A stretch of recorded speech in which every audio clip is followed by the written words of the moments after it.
నమో భగవతే వాసుదేవాయ నమః. భగవద్గీత ఎందుకు చదవాలి? భగవద్గీత అనేది కేవలం ఒక పుస్తకం కాదు, మన జీవితానికి దిక్సూచి లాంటిది. మనకు జీవితంలో ఎన్నో సమస్యలు, ఆందోళనలు, నిరాశలు వస్తూ ఉంటాయి. అలాంటి సమయంలో మనకు సరైన మార్గం చూపేదే భగవద్గీత. యుద్ధభూమిలో అయోమయంలో ఉన్న అర్జునుడికి శ్రీకృష్ణుడు చెప్పిన బోధనలు ఈ రోజుకి ప్రతి మనిషికి మార్గదర్శకంగా నిలుస్తున్నాయి. భగవద్గీతకు మనం రోజు చదివినప్పుడు దానిని అర్థం చేసుకోవడంలో మనం నిమగ్నమైనప్పుడు మనం భగవద్గీతలో అర్థం చేసుకునే ముఖ్యమైన అంశం, నీ కర్తవ్యాన్ని నిజాయితీగా చెయ్యి, ఫలితం గురించి ఆందోళన చెందకు. అంటే మనం నిజాయితీగా ఉన్నప్పుడు ఫలితం అనేది మనం ఆందోళన చెందనవసరం లేదు.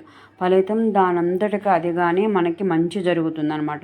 నీకు పనిచేసే హక్కు మాత్రమే ఉంది, ఫలితంపై హక్కు లేదు. అంటే మన జీవితంలో మనం పనిచేస్తాం, కానీ ఫలితాన్ని మనం ఆశించకూడదు. మనం చేసే పనిని బట్టి మన ఫలితం అనేది మనకు దక్కుతుంది.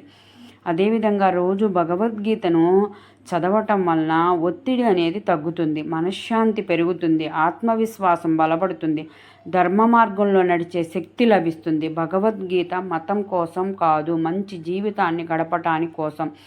భగవద్గీతలో రోజుకి ఒక శ్లోకం చదవండి, జీవితంలో కొత్త వెలుగును మనం అనుభవిస్తున్నట్లు తెలుస్తుంది. జై శ్రీకృష్ణ, జై శ్రీకృష్ణ, జై నమో భగవతే వాసుదేవాయ నమః.